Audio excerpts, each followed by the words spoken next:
Whakalawhalai atu hane he tōtolo tau wala tala tutupu ke lata e moe a whiawhi nei. Whakamua koe taha whā koe kisia ai ki atu Pasifika mga aho nei, koe a whā ko Uesi, koe kisia ai ki mga aho nei tāta atu ki atu motu New Caledonia, kai mamau moe motu nei ha tōtolo ko niwe, mō lea e ue awhi kilomita ke whahe lalo ha niwe. Koe tau whakailoanga ko maua mai he ofisa fuafuamatangi he motu, ke mai longa e tuanga he a whānei. Koe a whānei ko Uesi, ko whakailoa ai ko e weweheanga malolonu mela ua ke tau mga aho nei. Holo whainene ke whahe tonga ki lalo ke hiwa e kilomita he tūla, nā kai a manaki e whānei ko Uesi ke lauia a niwe. Ko langona e whalu a tau whiwhilianga ke hopo whakawhilianga lahi a niwe, ne whakahoko e he ahotuloto he whahe tau pue kua mole. Mai he tau whakawhilianga ia, whalu kua lango kia e tau hokotaki, ne kua whakatoloma ki atu ke he tau whakawhilianga he tau ahui mua.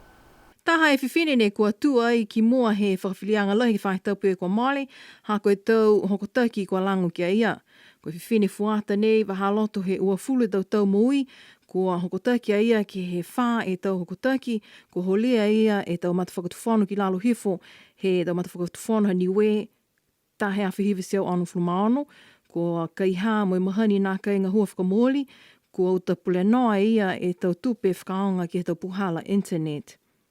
Kua talia ia e tau hokotaki nei kua lango kia ia, moe amana ki ai ke liu, a ia ke tū ke whawhilianga lahi he aho hongfumaua ia masi, ke longona e tau whakahala kua lango kia ia, ha koe tau holifono nei. Koe whahe tapu kua mole ne tuwhai he ofisa totonu mela he motu e hokotaki kua tohia paua ki ai ke lata e moe totoanga he tau puketangata niwe ne whakahoko ai ke tau uawhi mai hongfunu mawhitu.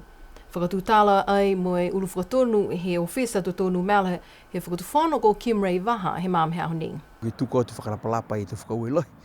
Kia mtoro osi te tangata niwe whikai, ne kua tari ke he tau huhu he mga aho ne tau sia e whekau nei. Ko e te tōpu ke tangata he kautu haniwe ke lata me tau awhi ue ai mai tutoanga ke lata me tau ue awhi hongfuru mawhitu. Koe ngā hua ni he koe potaanga he tau numela tau sia he tau ue awhi hongfuru mawhitu. Kai ngā aho ia ka hane tamai ai ki loto ke he ofisa. Ngā hua ki ai e tō ofisa ngā hua ne taki he tamawhini whāta ko whanuma a Sone Horo. Si lahi e tau mga aho, ne whakaonga ia kaha ke ngā hua mai ana kau ngā hua, ke haka whakamitaki e taunu mela, osi he mga oi, osi he haka, si tohia ai moia e tau talhauanga. Ngā hua ia mai ana kau ngā hua, matuta ki atu ki ai e tau langmataianga he tau pulutu mai he atu Pasifika tonga he SPC. Kua kisia ke he totoanga nei, ke whakatai atu mo e totoanga whakamua he tau uawhi me hongfuru mataha, kua malikisi hake puke tangata niwe ke he taha poini ono e pasene. Ke he katoa koe taha e awhi whitu seau mo e hongfuru mahewa e tau tangata he motu. Mai he numela ia, walu seau walungfuru mawalu koe tau whiwhine, mo e walu seau tōlungfuru mataha koe tau taane. Pe he a Kim Ray Waha, longa i tau mena kua kisia ki ai ke he totoanga nei, kua whai ke he mai he tau totoanga whakamua. Tā mena ne whai ono mau ki ai e tau totoanga puke tangata. Koe holoanga he puke tangata he motu nei. Si kisia ai ke he tau nei, tunga ni he kua talahau e au ke he tuanga he tau kua more, he tau seanga nei kua more, tau ue awhi hongfuru mataha. Pehe au he tutala ke he ikipure he mga hone tutala mau ki ai.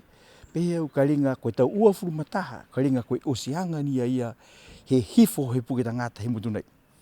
Ka riu he puke tangata he mutu nei ke tutou mai he tau ua he hongfuru mataha ke hongfuru maono puke hongfuru mawhitu, ne ko tau se hongfuru mawhitu, ka ringa to hake puke tangata.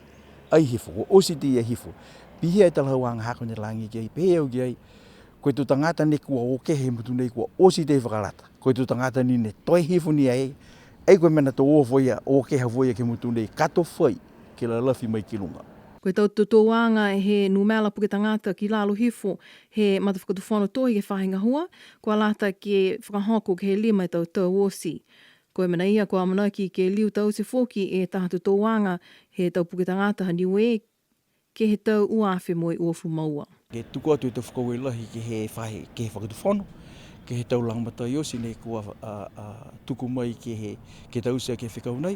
Si pia fōki ni ke he matakau Reach to Reef, ke he alo tūla taulang matai, ke fua ke anga he tau tupe ke e whakahokoa ke e whikau nei he whakatuwhono.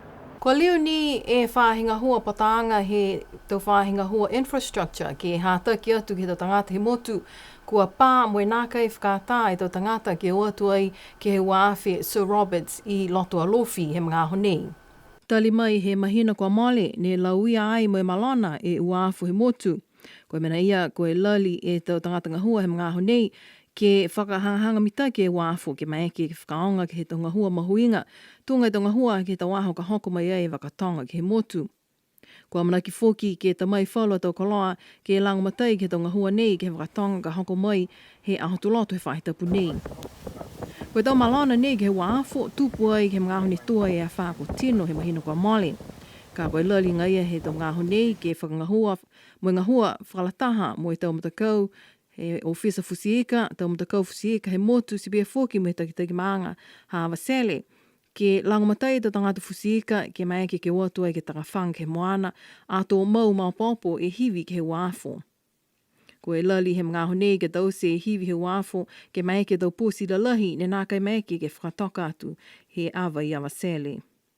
Ko mena ia koe tau tangata ni kua maua e tau pēmita mai he whāhinga hua Ministry of Infrastructure kua mai ke watu ke wāwho he tau mga honei. Pa nā kai mai ke pākai tau pile oafi ke he wāwho.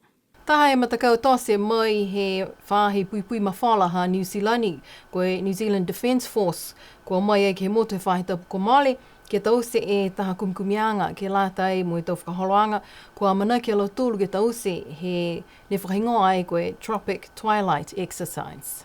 Pe taha e tau takitaki e matakau ko Second Lieutenant Ben Falk, koe whakatutala lau tōlu mo e tau whahinga hoi whakatuwhano, tau ofisa ngā hua ti pihia whoki mo e whalo tau maukoloa he motu. Ke kisia tau mana kua lata ke maua ai ke he mangaho ka liliu mai lau tōlu ke kamata e Tropic Twilight he mahina i ulai ke ao kuso he tau nei.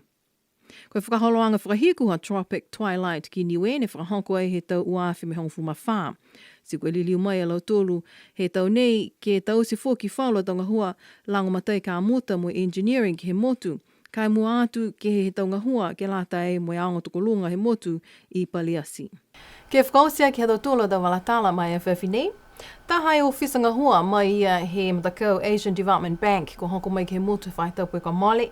Ke tau sea e tau kumikumianga mo e CVA e tau puhala ngahua tāna ki tupe mo e whakamole tupe haniwe.